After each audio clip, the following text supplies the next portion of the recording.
বাড়ির ছাদে ড্রাগন ফলের গাছ রয়েছে এবং ড্রাগন গাছে অনেক ড্রাগন ফল ধরেছে এবং ফলগুলিও বেশ পরিপক্ক হয়ে গেছে। তাই ঠাকুরকে পুজো দেবো বলে চিন্তা এলো যে গাছের ফলই তুলে আজকে পুজো দেওয়া যাক।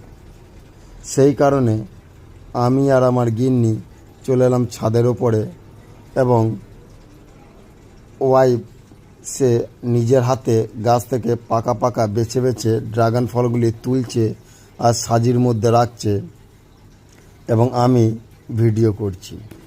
আপনারা দেখতেই পাচ্ছেন ড্রাগন ফলগুলো কত সুন্দর এবং লাল লাল। এই ড্রাগন ফলগুলি এখন যদি না পাড়া হয় তাহলে আবার পাখিতে খেয়ে নেবে। এর আগেও বেশ কয়েকটা ফল পাখিতে খেয়ে ফেলেছিল। তাই তাড়াতাড়ি করে গাছের প্রায় সব ফলই পেড়ে নিচ্ছি এবং দু একটা রেখে দিচ্ছি রাখি বন্ধনের সময় পাড়ব বলে।